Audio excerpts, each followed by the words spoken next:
एक व्यक्ति साहूकार के पास जाता है और साहूकार से जाकर कहता है कि मुझे 1 लाख रुपए की सख्त जरूरत है। दरअसल मेरी बेटी पढ़ने में बेहद होशियार है, वो यूपीएससी की तैयारी करना चाहती है और बड़े होकर आईएएस ऑफिसर बनना चाहती है, इसलिए मुझे 1 लाख रुपए दे दो। जब वो साहूकार उस पिता की बात सुनता है तो 1 लाख रुपए निकाल कर दे देता है और उसके बाद वो व्यक्ति उस 1 लाख रुपए से उसकी जरूरतों को पूरी करता है। कुछ किताबें खरीदता है, कुछ ऐसे ऐप डाउनलोड कराता है उसके मोबाइल में जिससे कि वो घर बैठकर आईएएस की तैयारी कर सके। और वो लड़की वाकई अपने आप में इतनी ईमानदार, इतनी होनहार और इतनी लगनशील कि जब देखो वो पढ़ती ही रहती थी। और उसका काम सिर्फ इतना था कि वो अपना भी सपना पूरा करना चाहती थी, अपने पिता का भी सपना पूरा करना चाहती थी। एक दिन वो अपने पिता से कहती थी कि पापा जिस दिन मैं आईएएस बन जाऊंगी देख लेना इस घर की गरीबी को दूर कर दूंगी और जो भी दुख जो भी तकलीफ माँ और आप भाई बहन देखते हैं वो सब तकलीफ मैं अकेले। उसके पिता को अपनी बेटी पर वाकई बहुत नाज था, लेकिन उसकी बेटी के साथ जो हुआ जो होने वाला था ना तो उसके पिता ने कल्पना की थी ना ही उसकी माँ ने कल्पना की थी। जहाँ जहाँ तक ये खबर जा रही थी उन लोगों ने भी इस घटना को लेकर कल्पना नहीं की कि आखिरकार उसकी होनहार बेटी के साथ इतना बड़ा काम कैसे हो सकता है। हम भी इस घटना को आपको सुनाना नहीं चाहते, लेकिन कुछ घटनाएं, कुछ जानकारियां, कुछ कहानी जब हम आपको सुनाते हैं वो सिर्फ आपको सचेत करने के लिए, आपको जागरूक करने के लिए, ताकि किसी बहन बेटी के साथ या किसी और के साथ ऐसी घटना ना हो। कि जो सच्ची घटना मैं आपको सुनाने जा रहा हूँ ये सच्ची घटना है। उत्तर प्रदेश का एक जिला है उन्नाव और इसी की सिटी कोतवाली क्षेत्र का मोहल्ला लगता है हुसैनपुरा। दरअसल 10 नवंबर 2022 की दोपहर लगभग 2 बजे के आसपास का वक्त रहा होगा। लड़की स्कूल से पढ़कर जब अपने घर आती है तो मुख्य द्वार बंद था, पीछे का दरवाजा खुला हुआ। उसको लगता है कि जरूर कुछ न कुछ घर में है, कोई ना कोई ऐसा है जो नहीं होना चाहिए। और वो धीरे धीरे जब कदम आगे बढ़ती है तो अपनी आंखों से जो देखती है उसको यकीन ही नहीं हो रहा। दरअसल उसकी बहन आंगन में पड़ी हुई और जगह जगह खून के ब्लड के निशान थे, कहीं खून के थक्के जमे हुए। अपनी बहन को इस अवस्था में देखने के बाद वो लड़की जोर जोर से चीखने लगती है, चिल्लाने लगती। और जैसे ही उसकी चीख पुकार की आवाजें आसपास के लोगों तक पहुंच रही थी वैसे ही लोगों का जमघट वहां पर लगने लगा। और जो भी देख रहा था उसकी सांसें थम रही थी। वो देखकर हैरान थे आखिरकार ऐसा क्या हुआ। वो लड़की जमीन पर पड़ी हुई है, चारों तरफ उसके ब्लड फैला हुआ है, उसके शरीर पर भी ब्लड लगा हुआ है, तन पर उसकी एक भी कपड़ा नहीं था। और ये सब देखकर लोग हैरान होते। तब उस लड़की को होश आता है, उसकी छोटी बहन को एक कपड़ा उठाती है, अपनी बहन के ऊपर डाल देती है, रोते बिलखते कहती अपने पापा को और माँ को फोन करके बताती है कि पापा और माँ बहन के साथ कुछ ऐसा हुआ है, बहुत बुरा हुआ है, आप जल्दी से घर आ जाइए। पापा भी नौकरी करते हैं, माँ भी नौकरी करती है। और जैसे ही माँ और बाप दोनों को पता चलता है तो वो रोते बिलखते पहुंच जाते हैं घटना स्थल पर। और इस बात की सूचना स्थानीय लोग, स्थानीय पुलिस को भी देते हैं। और पुलिस के आला अधिकारी जब मौके पर पहुंचते हैं तो उस दृश्य को देखने के बाद हर कोई हैरान था, हर कोई परेशान था कि आखिरकार इस घर के अंदर हुआ है तो क्या हुआ। दरअसल ये लड़की न केवल आंगन में इधर उधर के पैरों से भी ब्लड के निशान थे, बल्कि जो जीना है जिस पर छत पर चढ़ने के लिए सीढ़ियों का इस्तेमाल होता है उस पर भी ऊपर कमरे में जाते हैं तो बेड पर भी जगह जगह खून के निशान थे। जहां जहां से वो लड़की गुजरी थी वहां वहां ब्लड पड़ा हुआ था। और ये दृश्य वाकई भयभीत कर रहा था, परेशान कर रहा था। पुलिस इस मामले की जांच पड़ताल में जुट जाती है, ये पता करने की कोशिश करती है तो प्रथम दृष्टया लग रहा था कि किसी ने इस लड़की के साथ गैंगरेप जैसी घटना को अंजाम दिया है। वाकई इसके साथ कुछ न कुछ भयानक हुआ है। घर की एक एक सामान वस्तु जो कि त्यों रखी हुई थी उसे किसी ने हाथ नहीं लगाया था। और लड़की के अर्धनग्न अवस्था को या उसके तन पर कपड़े नहीं थे देखने के बाद साफ अंदाजा लगाया जा रहा था कि इसके साथ कुछ न कुछ गलत जरूर हुआ है। तभी उस लड़की के पापा, उसकी माँ अपने पूरी जानकारी देते हैं कि कहाँ रहते हैं, कितने लोग घर के अंदर हैं, कौन कौन आता है, कौन कौन जाता है। पुलिस वाले भी इससे बातचीत कर रहे थे तो 2 नाम ऐसे आते हैं जिन पर कुछ शक जाहिर किया जा रहा है कि शायद इन्होंने ही कुछ किया है।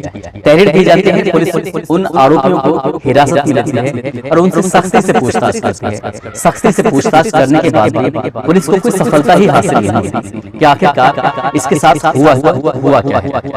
उस लड़की का जो मोबाइल है वो वही मौके पर मिल जाता है, उसको खोलने की कोशिश की जाती है, लेकिन उसमें पैटर्न लॉक लगा हुआ था जिससे खुलने में दिक्कतें हो रही थी। सर्विलांस की टीम हो या फिर डॉग स्क्वाड हो, एफएसएल टीम और एसओजी टीम, तमाम तरह की टीम आ जाती है पुलिस की और इस मामले की जांच पड़ताल कर जाती है। पहली बात तो गांव के लोग उस शख्स को उठने नहीं दे रहे थे। सबकी एक ही मांग थी कि जितनी जल्दी हो सके इस होनहार बच्ची के कातिलों को गिरफ्तार करने के बाद जितनी जल्दी हो सके उन्हें फांसी के फंदे पर चढ़ा। पुलिस अपनी तरफ से काम करने की कोशिश ही कर रही थी, लेकिन करे तो क्या करे, हत्या हुई है, उसके साथ बलात्कार हुआ है और साथ ही किसने किया है ये कहना मुश्किल था। जो दो लोग पुलिस की पकड़ में आए थे, उनके जब पुलिस ने उनके बारे में जानकारी जुटाई तो वो पता चलता है कि उस दिन घटना स्थल पर वो थे ही नहीं, वो जहां थे उन्होंने इस बात के सबूत भी। पुलिस बड़ी परेशान हो जाती है, करे तो क्या करे। आखिरकार पुलिस को 2 दिन की मशक्कत के बाद जो लड़की के मोबाइल का पैटर्न लॉक था वो खुलने में लग जाता है। खुल तो जाता है, लेकिन पुलिस जब इसके पैटर्न लॉक को खोलकर देखते हैं तो उसमें चौंकाने वाली बात आती है। दरअसल एक लड़का है जिससे लड़की चैटिंग किया करती थी, बातचीत किया करती थी। अब पुलिस उस लड़के की तलाश में जुट जाती है, उसे ढूंढने में जुट जाती है। कई घंटे का समय बीत जाता है, आखिरकार वो लड़का मिल जाता है जो कि माखी क्षेत्र एक है, उसका गांव लगता है रावतपुर और वहां का रहने वाला राम बरन उर्फ राजा, जो कि यूपीएससी की तैयारी कर रहा है। वो भी बड़े होकर आईएएस ऑफिसर बनना चाहता है, वो भी अपने परिवार की गरीबी दुख तकलीफों को दूर करना चाहता है। ट्यूशन पढ़ाता है, ट्यूशन पढ़ाकर न केवल अपना भरण पोषण करता है बल्कि परिवार का भी भरण पोषण कर रहा था, साथ ही यूपीएससी की तैयारी कर रहा था। बीएससी जैसे की उसने, उसके बाद बीएड किया, एमए की पढ़ाई उसकी जारी थी और जो लड़की जो खत्म हुई है उसकी बीएससी की पढ़ाई चल रही थी, जो सेकेंड ईयर में होती है और यूपीएससी की तैयारी ऑनलाइन ही कर रही थी और दिन रात बस जब देखो किताबों में ही अपना वक्त लगाया करती थी। पुलिस वाले कड़ी मशक्कत के बाद इस लड़के को जो हिरासत में लेते हैं, पूछताछ करते हैं कि आखिरकार क्या बात है। तो शुरुआत में लड़का वो इधर उधर की बातें बताने लगता है, लेकिन जब पुलिस उससे सख्ती से पूछताछ करती है तो वाकई चौंकाने वाली बात सामने आती है।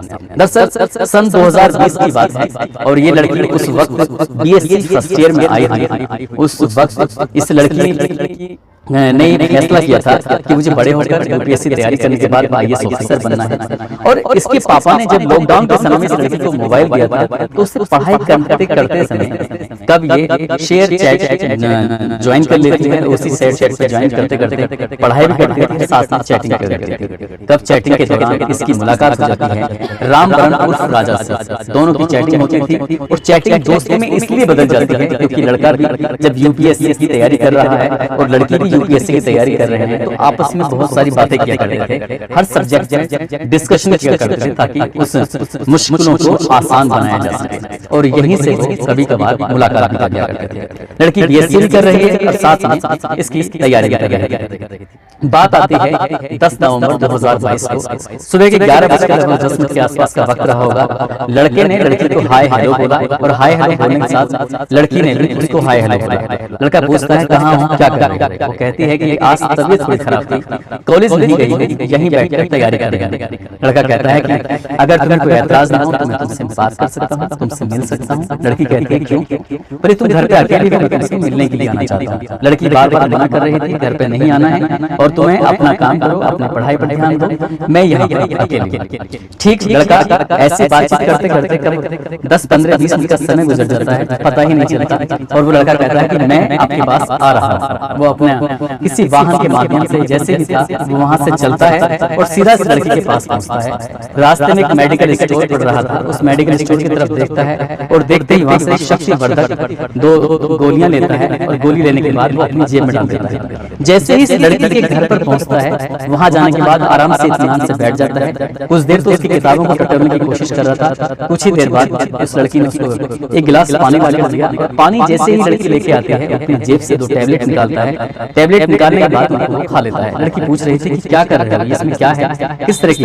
वो कहता है कि अब बहुत मजा आने वाला है। जब जैसे ही बात वो कर रहा है, लड़की ने उस रैपर को देखा। रैपर को देखने के बाद वो समझ जाती है कि इसने जो गोलियां खाई हैं दरअसल ये सेक्स वर्धक गोलियां हैं, जिससे क्या उत्तेजना और ज्यादा बढ़ जाती है।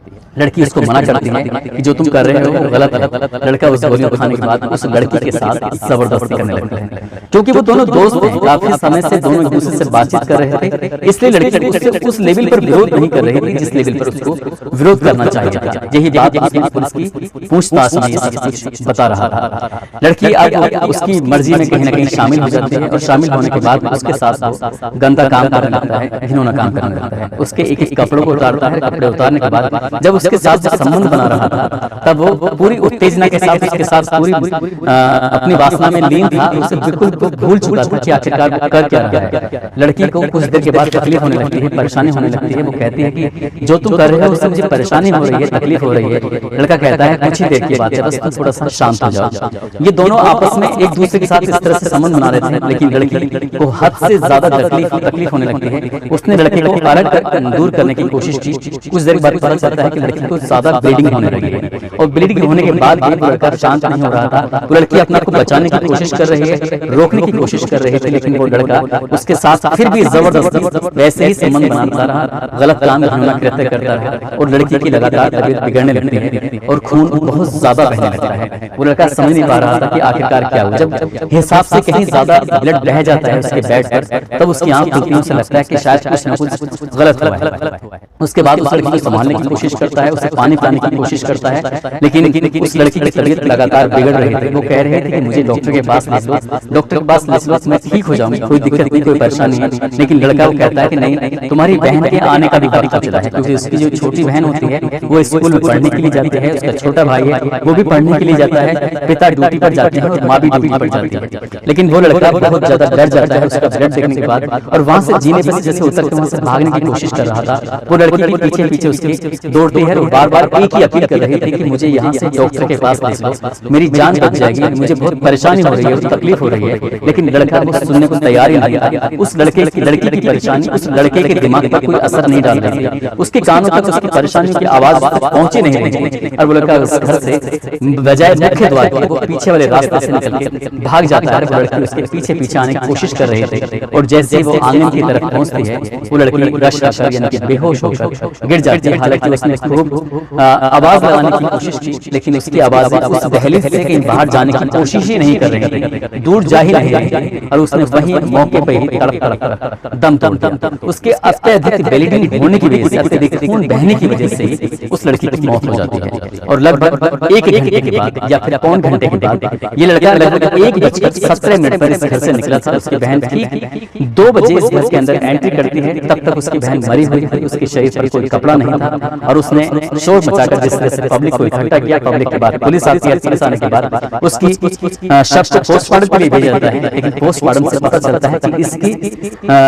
कुछ प्राइवेट पार्ट में कुछ ऐसी चीजों से हमला किया गया है जिससे इसको गंभीर चोटें आई और यहीं से इसको अत्यधिक ब्लीडिंग, उसके शरीर पर भी कुछ चोटों के निशान थे। लेकिन उस लड़के ने जो पुलिस को कहानी बताई, पुलिस ने इसी कहानी पर यकीन किया है और साथ ही इसमें अन्य भी जांच पड़ताल में पुलिस जुटी हुई थी। इस आरोपी ने जो कहानी सुनाई, इस कहानी को सुनाने के बाद पुलिस ने उस लड़के को गिरफ्तार किया। गिरफ्तार करने के बाद जेल भेज दिए। जो कोतवाल होते हैं राजेश पाठक और एसओजी प्रभारी प्रदीप कुमार ने जो परिस्थिति जनक साक्ष्य होते हैं, जो मौके पर साक्ष्य मिलते हैं, जो उस लड़की के ब्लड सैंपल होता है, बहुत सारी ऐसी चीजें होती है जिसके आधार पर कहा जा सकता है कि इस लड़के के साथ कोई और शामिल नहीं था। हालांकि पुलिस अभी अंतिम निर्णय तक नहीं पहुंची है, अभी इस मामले की चार्जशीट लगी नहीं है और वो लड़का अभी जेल में है। लेकिन जिस तरह से उस लड़की के पिता के पास मीडिया कर्मी ने बातचीत करने की कोशिश की, तब मीडिया कर्मी से उसका पिता बातचीत करते हुए रोते रोते गिड़गिड़ाते हुए बताता है कि उसकी बेटी पढ़ने में बेहद होशियार थी। उसने एक साहूकार से 1 लाख रुपए की मदद ली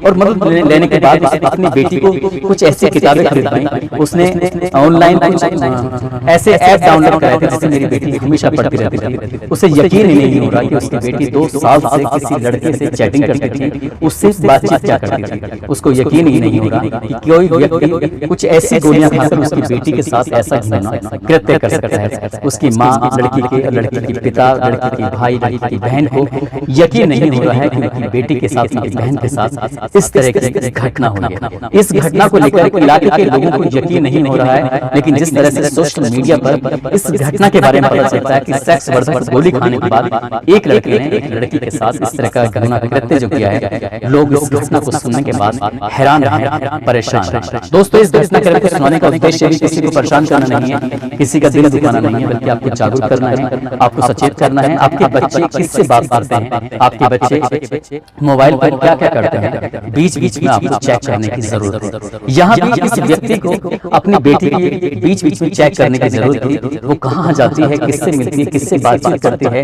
और यदि आप अपने बच्चों पे 100% भरोसा करेंगे तो कहीं ना कहीं चूक हो सकती है। इसलिए कभी कभी बच्चों पर शक करना भी बेहद जरूरी है। इसीलिए ये कहानी सुनाई गई है ताकि आप अपने बच्चों का ज्यादा से ज्यादा ख्याल रखें।